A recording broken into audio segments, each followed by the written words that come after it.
I'm Casey. I'm Fallon. And this is Render the Darkness. Sort of anticipated.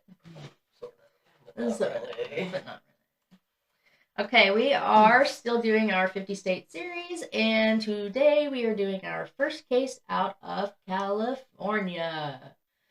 We decided to go ahead and start with the ghost case. Ghosties. So we're going to do the ghost case today, and today is not the day it's going to come. Oh, yeah, we are.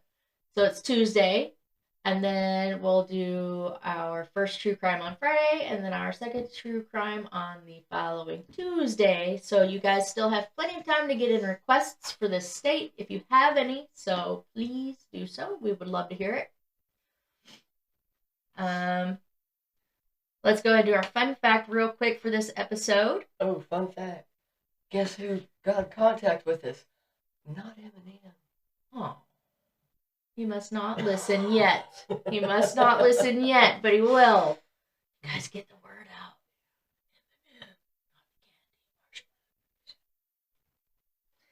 out. Okay, so the actual fun fact for this episode is the word folklore was created in 1846 by a man named William Thoms, or Toms, Thoms.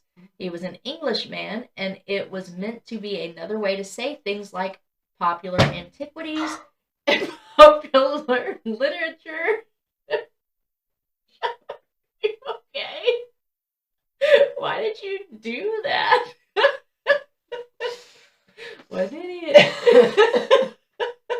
I did not mean to do that. Oh, Okay. Yeah. You're crying.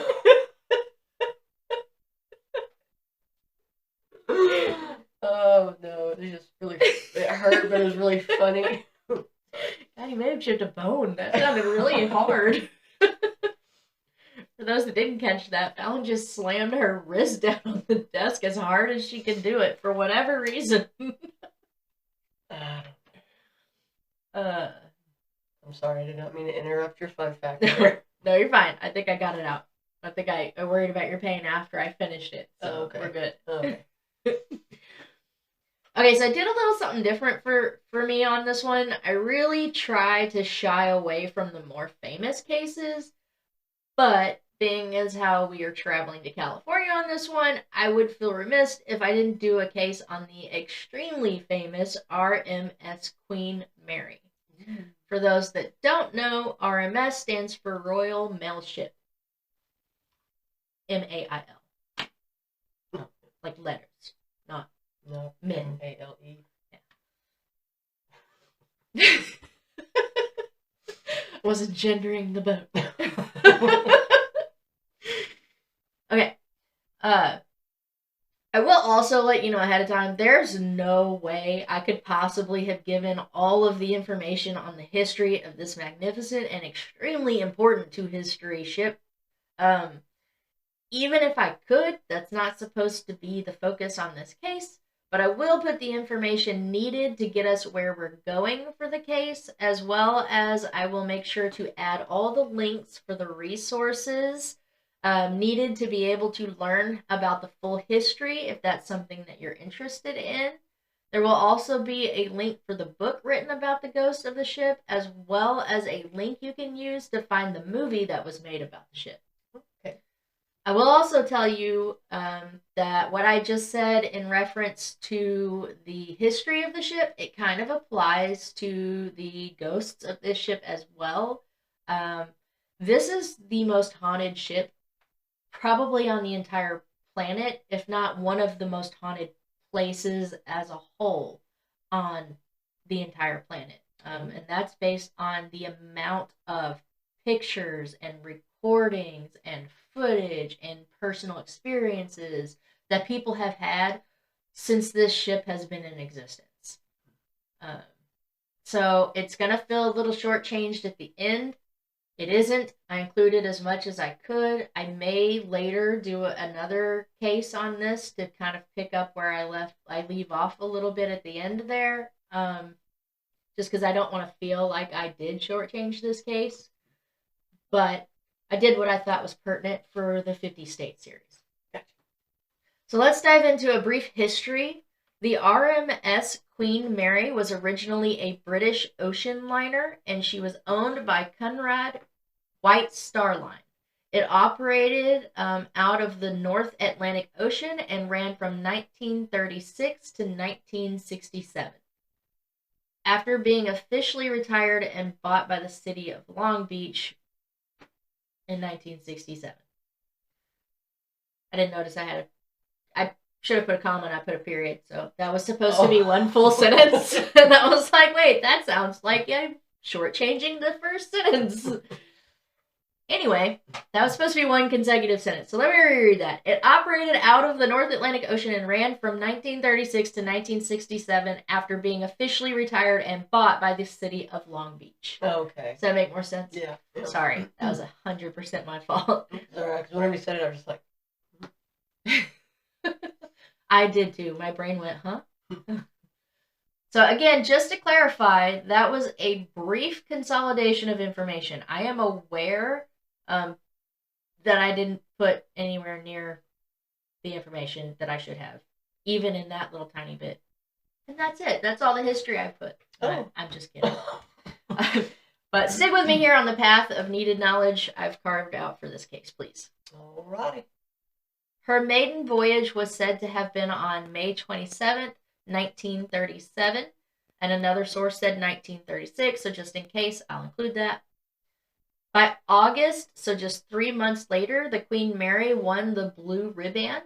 For those that don't know what that is, it's kind of like an unofficial tribute or recognition given mostly to passenger liners running through the Atlantic Ocean that have a record highest average speed.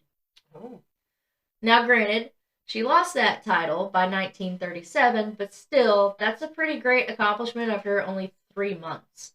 But not to fret on it being taken away from her, because she would get it back in 1938. Yeah. And the Queen Mary would hold on to that accolade the second time until 1952. So an impressive amount of time. Yeah. Once World War II began, they converted her from an ocean liner to a troop ship, which is a ship that would be used to transport soldiers, with the Normandy and the Queen Elizabeth ship running the same course as well. Well, not the same course, but doing the same thing. They were also converted to troop ships from ocean liners. Okay. Said that the Queen Elizabeth is kind of like a cousin to the Queen Mary, I guess. Okay. This would not be the only conversion the ship would see in her over 30 years running on the ocean, but it was one of the most important. Queen Mary's job was to ferry Allied soldiers during wartime from Australia and New Zealand to the United Kingdom, or at least at first, that's what it was used for. On October 2nd, 1942, the RMS Queen Mary, also referred to as the Gray Ghost at this point because during the time of her use by the U.S. Army as a transport for troops, her speed and size made her impossible to catch. She was also responsible for a pretty horrific accident around this time. It's actually considered the worst one during World War II by Britain.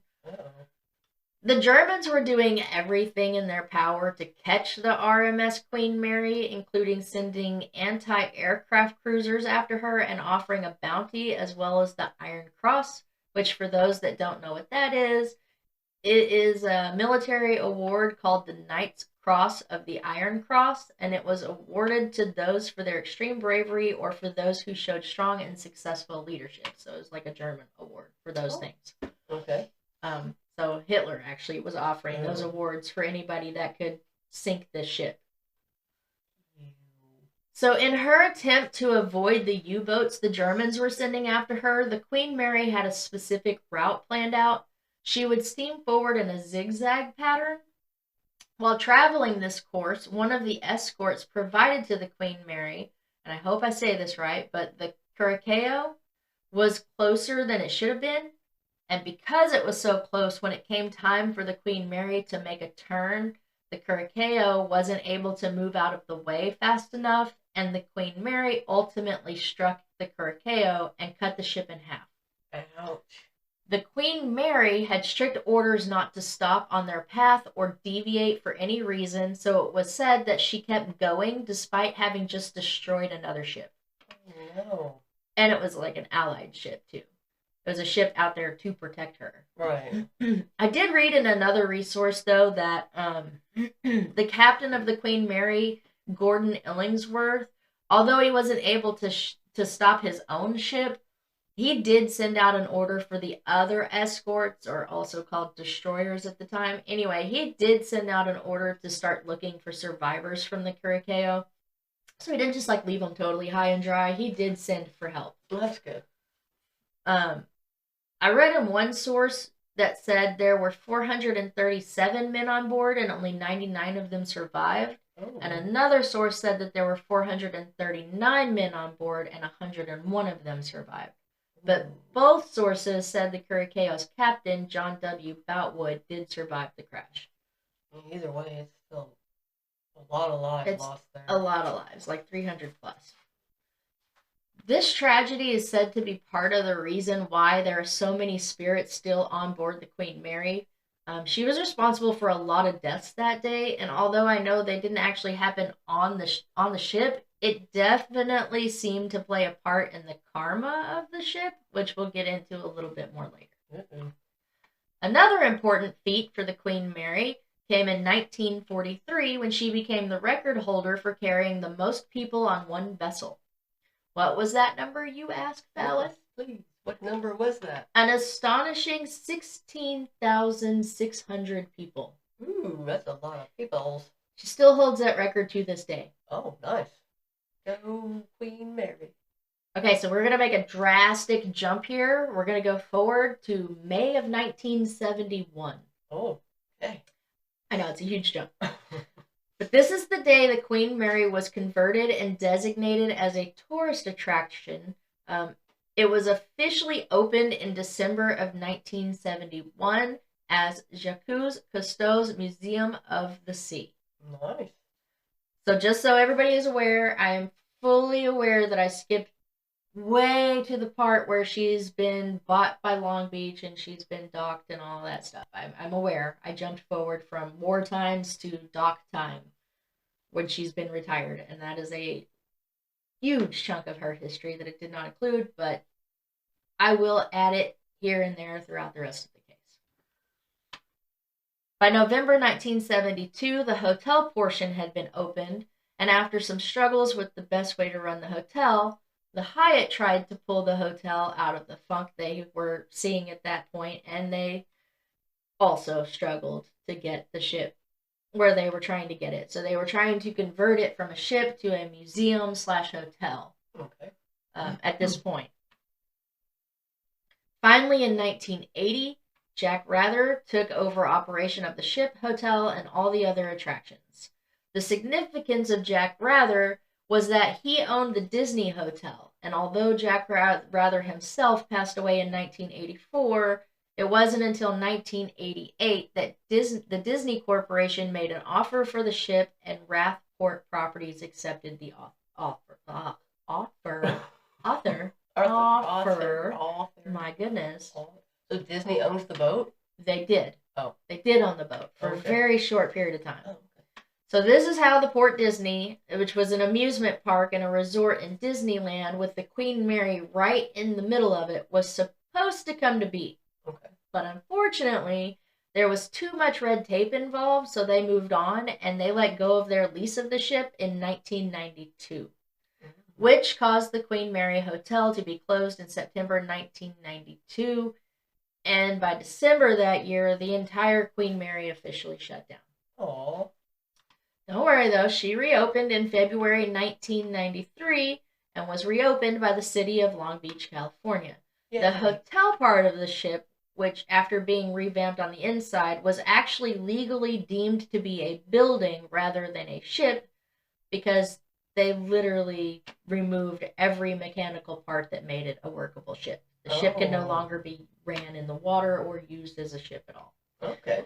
They ended up reopening it in May of that year, And the point of including this history is because a lot of reports of the hauntings came during the time frame that the museum and the hotel were closed. So a lot of the reports came between the time that Disney let go of their lease and Long Beach picked up the operation of getting it workable again.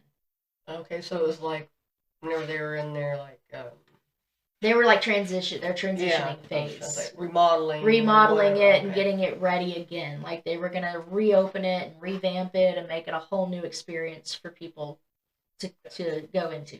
They made the ghosties upset. I don't know if I'd say that, but I guess kind of some. Anyways, now that we have some, and I do mean some, of the history, let's get into the hauntings. And again, please don't come at me. I am aware of the mountain of history this ship has that I did not include. But let's keep in mind what we're here for, and that is the ghosties. Ghosties. The ship is considered, as I said earlier, to be one of the most haunted places, not only in the United States, but in the world. It also has one of the highest recorded experiences of spirits still to this day in history. We should go do that. Yeah, so take that, like, think about that. Like, of all the places that have all of these mountains and mountains of experiences reported on them, this ship, has one of the highest numbers of reported experiences.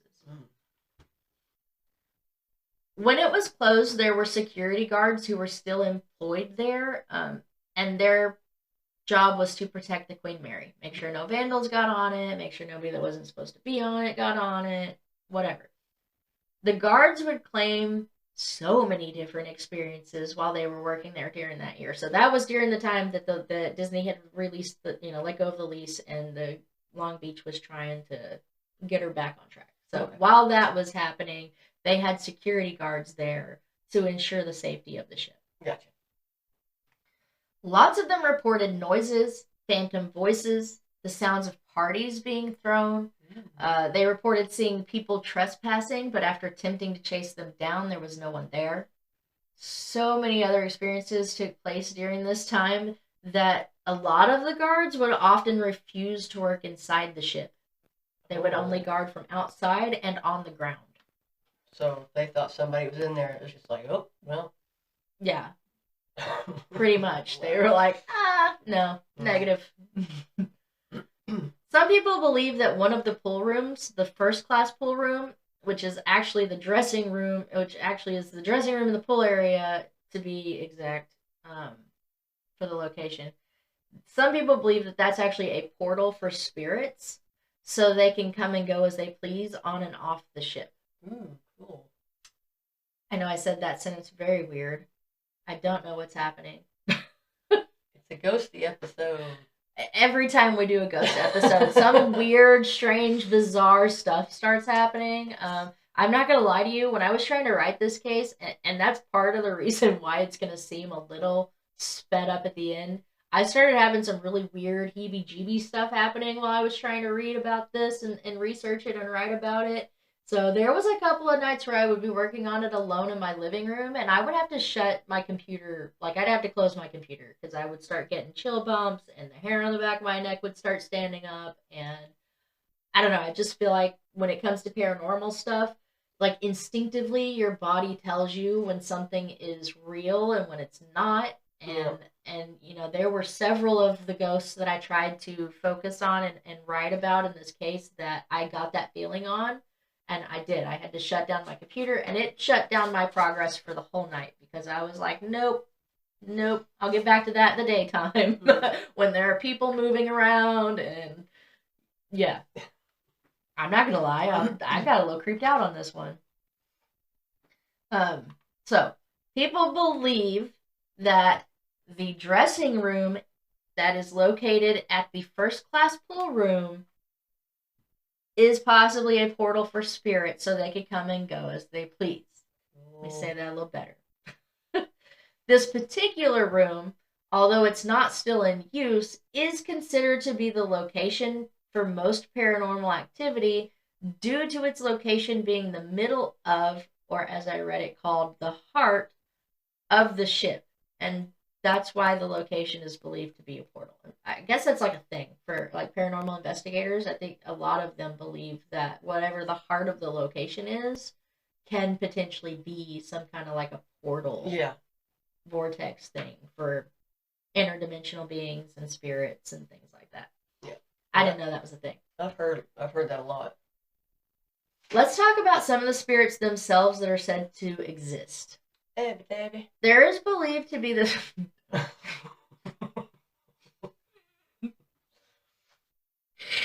There is believed to be the spirit of two men who were originally working on the ship when it was being converted to the troop ship before the construction had to be stalled due to lack of funds and thousands of shipbuilders were laid off.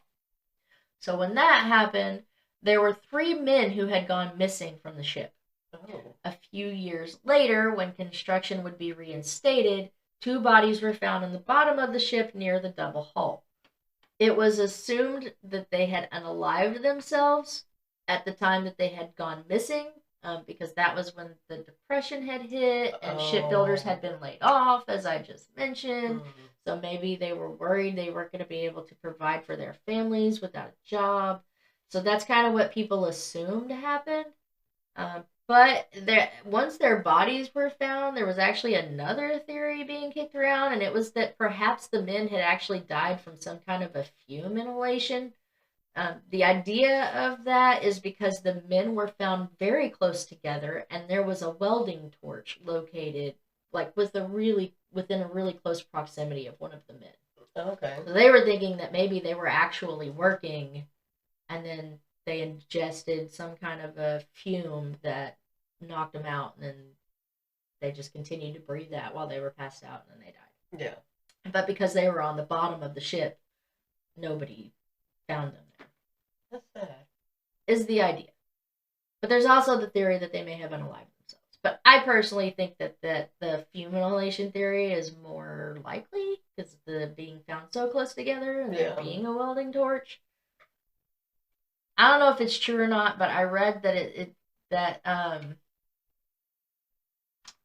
one of the men's names was John Henry, and as for the third man that I mentioned who had gone missing, it's believed he too was a welder who may have accidentally become sealed inside the double hull, where he died. Oh. For those that don't know what a hull is, it's the outer shell of the ship used to safeguard the ship from flooding, weather, and structural damage. Once it was discovered what happened to the man, from what I read, they actually got permission from the family to leave him inside the hull. But I will also add that this part is strictly a tale. There is zero proof or evidence or record that this is true in any way, so this may not have happened at all. I mean, there is record that 3 men did go missing. So they did find 2 of the 3 men. So you're saying that there might still be a body just chilling in the hole? There may be, yeah. Well, they've redone the ship so many times. I don't know if he's still in there, but maybe. I don't know. I don't know if they ever redid the hull or not. The claims of it began due to the tapping sounds that people have reported hearing coming from the hull area of the ship. They claim to hear it most near the boiler room stage. People believe the taps to be that of the old worker who is still working. Yeah, he's all like... Maybe. I would be. I'd be like, it's dark in here. Due to its designated route, the RMS Queen Mary began at one point transporting prisoners of war to America. Most of these prisoners were of Irish and German descent, so fighting was a regular happening, and sometimes these fights would lead to death. These spirits are often reported to be heard by paranormal investigators. Another spirit some think may still be aboard the ship is none other than Winston Churchill himself, or Colonel Warden, as the RMS Queen Mary knew him. Really? Yeah. Oh. It's believed that the cigar smoke people report smelling on the ship is that of Churchill, especially since they smell it mostly only when they're passing by Churchill's old suite.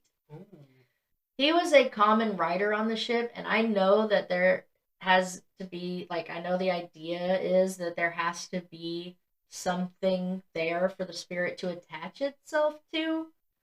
Um, the RMS Queen Mary is where Churchill made some of the most important and impactful decisions he ever had to make, like life or death decisions, which again is a very interesting part of history, and I highly encourage anyone who doesn't know the history to go read about it, D-Day and all that stuff. But his desk that he had in that suite is actually still in there to this day. Oh, so that's there's your cool. physical item that he could be attached to. Right. And, his spirit may be lingering because so much of his spirit was on and left in that ship. Yeah. Because of the impact that ship had and the choices he had to make on the ship. There's some cultures that believe that no matter where you go in life or on the planet, you leave a little piece of you in all of those places. Yeah. So take that and combine it with something that you personally owned. I believe you could be physically attached to something like that. We talked a little bit. We talked a little bit about that when we did the Alcatraz case. Yeah. Because we were talking about the Birdman who didn't actually die at the prison, but people believed he was still there. Yeah. Mm-hmm. There have also been claims that people have seen him by the gift shop in an area known as the Promenade Deck.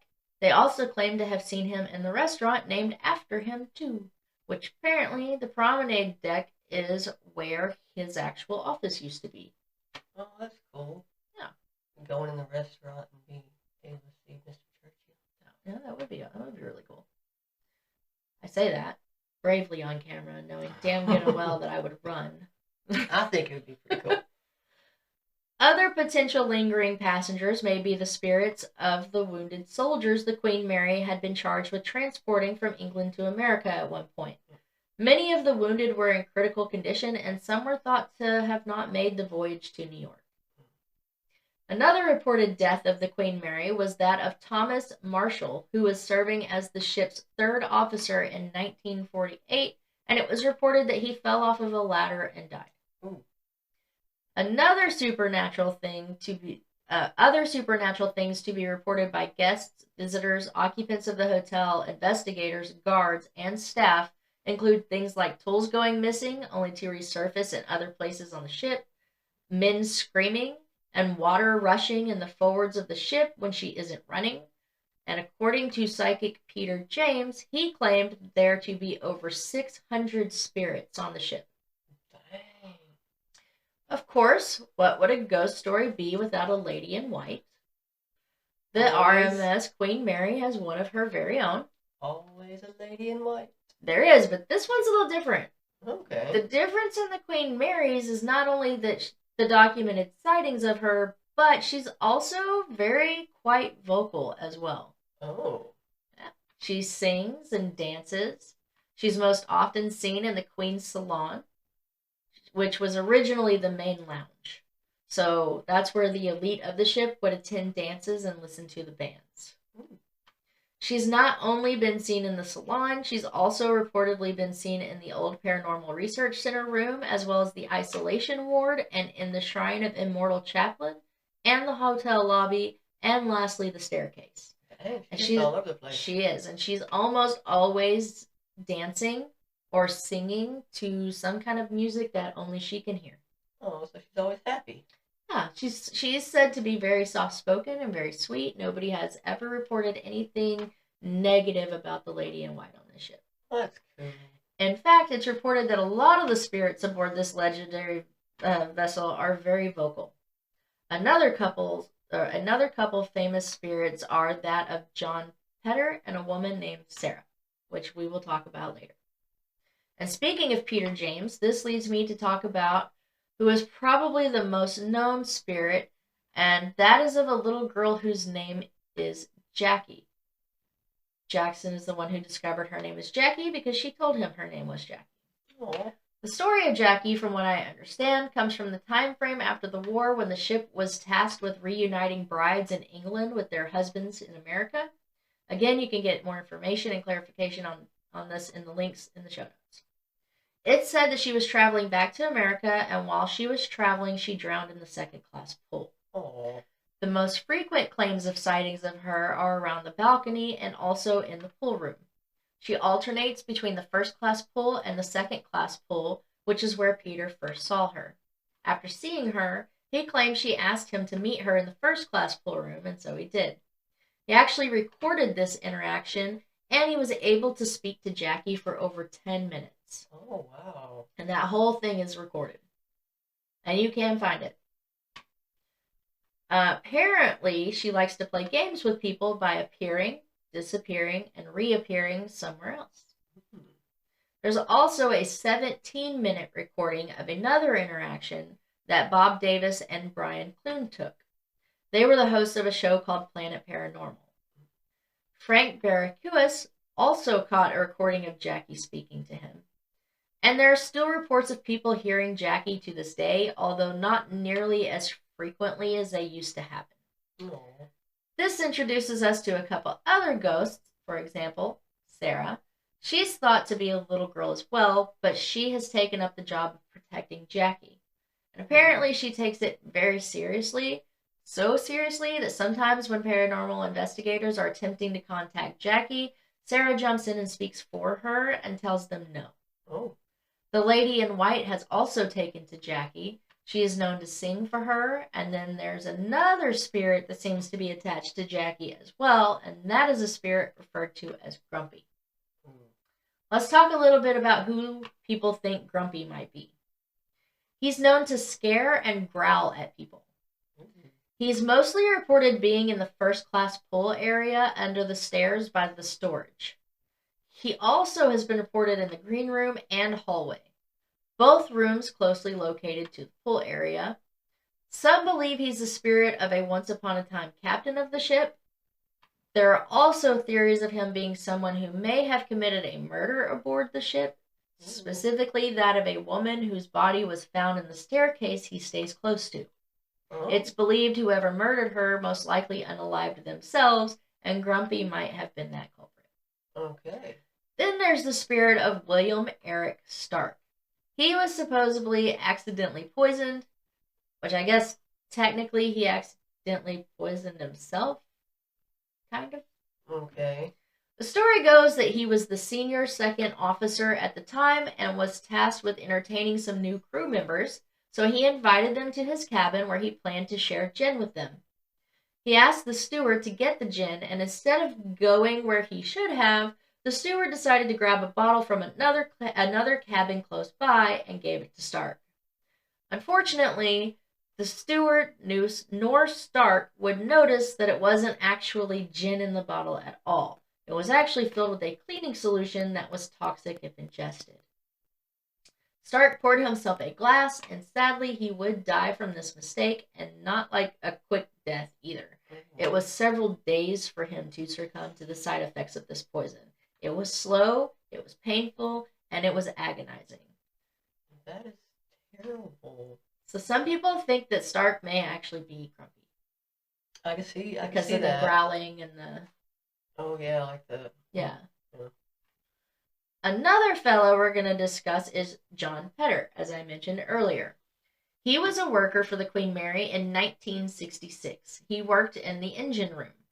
So the men in the engine room and the boiler room would often try to find ways to pass time. So they had a lot of downtime.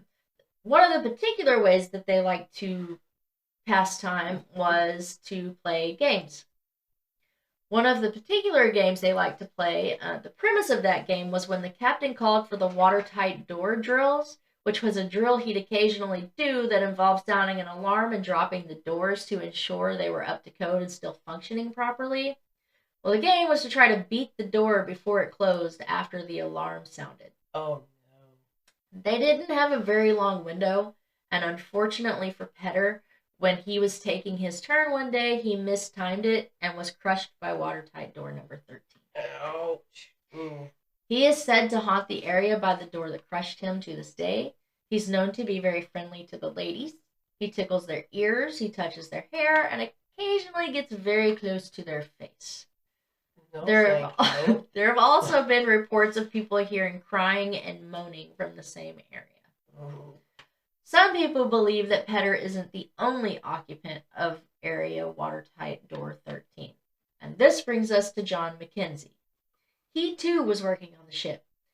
He was supposedly murdered by his coworkers in 1942. The story is that they held him on door 13 until he was crushed to death by it. Oh gosh, why would they do They that? just did not like him. He was not liked by his coworkers for whatever. It did not tell me why they didn't like him. It just said they didn't like him. Golly. The other two spirits most commonly noted are that of what most refer to as Terrence and Jack, and that is because those are the names that people most often report hearing repeated by phantom voices. It's not really known who they were or how they died, but it's said they always appear together, and it's said they often bring this feeling of like an intense heat with them. Like maybe they died in a fire or in the boiler room, or I don't know, some kind of heat was involved maybe. Huh. They're also known to be a tad physical, but in a fun way. Like they're said to pull on people's clothes as if trying to get somebody's attention. Oh. There are many other well-known spirits among the ship. There's Daniel, a little boy, sometimes referred to as the Blue Boy. They say he's around 6 years old, and the name is because of his wardrobe. There's the woman in the bathing suit, said to be in her early 30s. There's some question on the validity of her. Some say it's possible she's kind of an illusion of the ship because of the way the lighting is angled on some of the tours and stuff that they do. I don't know. Then there's the dude, most often seen in the Sir Winston's restaurant, usually in a top hat, so he had style. Oh, cool. There's Jeremy, said to be a friend of Jackie's, who's also a little boy. There's David and Sarah, Dana and Penny, a spirit referred to as Fedora Dude, another little girl named Carrie, and Captain John Treasure Jones himself is said to be still on board the ship. He was the one who actually captained the Queen Mary on her last voyage to Long Beach. And lastly, there's the reports of orbs of light seen frequently and all throughout the ship, as well as the shadow people. Shadow people. Some say they're spirits of the ship, and some say they're beings using the vortex or portal believed to be on the ship to travel back and forth from one dimension to another. They are also reportedly seen all over the ship at all hours. There are also reports of hot spots throughout the ship. Like cold spots, but hot? Like cold spots, but hot spots throughout the ship. Interesting. I think a lot of those are towards like the boiler room and the engine room and the places like that. Oh, okay. I mean, they are throughout the ship, but I think most of them are in those areas. Some of the more haunted rooms or locations of the ship include, but are not limited to, Room B340, Room B474, the Isolation Ward, the Royal Theater, the Propeller Box, the spaces we've already talked about, which would be the engine room, the watertight door 13, the green room. Then there's the bridge located on the command deck, the promenade deck, Deck B, which is where the morgue was located, the forward cargo hold, the first class pull area, the second class pull area, the employee area, the Britannia room, and several others. You said there was a morgue on that ship? There was. Whenever they were transporting the soldiers, the injured soldiers back and forth, they had to have somewhere to put, so they put a morgue on the boat. Okay. It's no longer a morgue on the boat, but there used to be at one point. Okay, gotcha. Yeah. So I realize I did not give anywhere near the information in this case I could and probably should have. So like I said earlier, I may go back and do it again one day. Yeah, just to kind of make it better. But for today, for the 50 State series, I apologize for the shortness of this case, which I could have made. Well, shoot, probably I could have followed suit on Fallon and made it a 3-parter. Yeah, see, that's why I'm like, part 2. Oh, why? I may actually do a part 2 on this case. I may do my true crime case, and then I may flip back and do a part 2 on this if I have enough daylight to get it done. If I have and they fly. And if I don't, then I'll definitely do it after the 50 state series. But there will be a day, whether it's now or after the series, when I do come back to this case, because it's just, I didn't even touch the surface of information that there is on this ship. But either way, this ship is fascinating. I highly recommend you read the book. I highly recommend you watch the movie, you research the history of the ship, and more importantly, go take the tour. What was the name of the movie? Right. What was the name of the movie? Yeah. It's going to be in the links. I don't know it. It's going to be in the links. I thought remember. I think it's literally called the Queen Mary. I think that's literally, they're the ghosts of the Queen Mary or something like that. Like, that's the name of the book is The Ghosts of the Queen Mary. Okay. Yeah, I thought I missed it because you're like, go watch the movie. And I'm like, that's not the one I have capitalized, though. I mean, so you should go watch the movie. I just can't remember the name of it now. And I'm 40, Fallon. I can't even remember what I had for breakfast. Me too. What'd you have for breakfast? I didn't have breakfast. Well, coffee. Huh? Trick question. I didn't have breakfast either. Ha! Anyways, there will be a link for the movie, which will have the title of the movie in it. I do know the movie. I just cannot think of the name of it right now, and I wasn't smart enough to include it in my notes. Sorry. I guess I just start looking. There's like a million and one questions she could ask that I would know the answers to, but she somehow always fiddles around in the universe and plucks out the one question that I can't answer every time. And then I sit here and go, da da da da da. It'll be in the show notes, as I've said 12 times. I'm sorry. Anywho, go take the tour. That's right. I didn't mention that yet. You can absolutely go take a ghost tour on this ship. Go visit its gift shops. Eat in the restaurants. Stay at the hotel. Spend a day there investigating whatever your heart desires for your paranormal curiosities. Or maybe your historical curiosities. Either I want way, to do it. This ship has you covered. You can do it. It's not even expensive either. Like, I looked up what it would cost. Don't ask me what it would cost, Fallon, because I didn't put it in my notes. But I did look it up, and it's really not that expensive. So if you're in that area, or if you're traveling to that area, it might be a fun little stop in there. Coolio, that was pretty cool. Grumpy. That's how I feel. That's how I feel. No, I was just talking about Grumpy. Oh. Yeah, Grumpy. That's the Grumpy. Yeah. So that's my case on the RMS Queen Mary. I'm sorry if it feels so slated. I know it was, and I'm sorry. I'm a big old chicken. If I had been able to work on this case at night, it would have been bomb.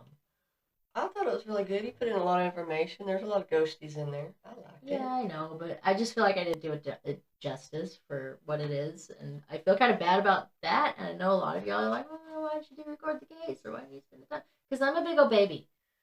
And when it comes to paranormal when it comes stuff, to ghost stuff, that's her world. And I know I'm kind of stepping in and out of it on this 50 state series here or whatever. And I'm not saying I'm not going to do paranormal cases. I just prefer the folklore and the cryptid and the true crime. Paranormal itself is not my thing. I've been a CNA since 2006. We grew up in a house that was haunted. We've always been in houses that were haunted. I don't know if the ghosts follow us or what. I've worked in nursing homes that were haunted. I've had a lot of personal paranormal experiences that have caused me to have a lot of anxiety and fear when it comes to paranormal things. You know, everybody takes different directions when they experience things. We've experienced a lot of the same things when it comes to paranormal. She took the direction of obsession. I took the direction of fear. So, you know, and here we are trying to do a podcast about it, which is cool, and I'm all on board for it as long as I can work in the daytime, which means sometimes my paranormal cases aren't going to be as woohoo as they could be because they were as I was trying to read about it. Because I'm a big old baby. Anyway, rant box over. Thank you guys for spending your time with us today. Yes, thank you. Yeah. Ghosties. Yeah, ghosties.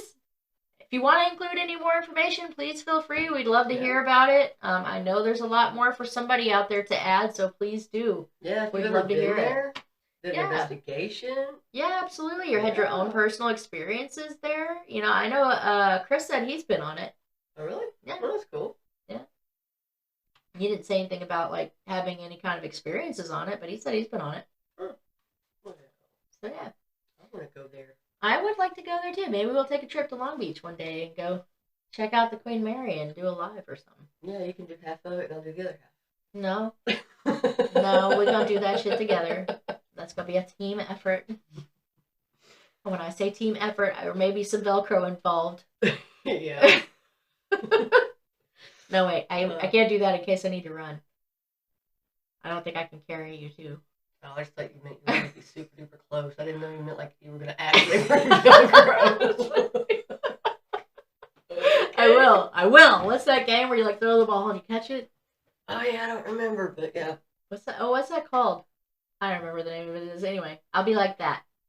You're like, ah. Yeah. I'll be like, ah. Anyway, thank you guys for spending your time with us. We really, really appreciate it. If you like what we're doing and you don't mind taking a second to support our content, it would help us out a whole lot. If you could just go onto our YouTube channel and just hit a little button, give us a subscribe, that would be awesome. We would really appreciate it. If not, just give us a like, a share, tell your friends, something to help us get boosted if you can. We'd appreciate it. Tell the world. Speak of our names. Please. Not our real name. Our podcast name. Yes, our podcast. Do it. In case you don't know what that is, We are Render the Darkness. Bye. Bye.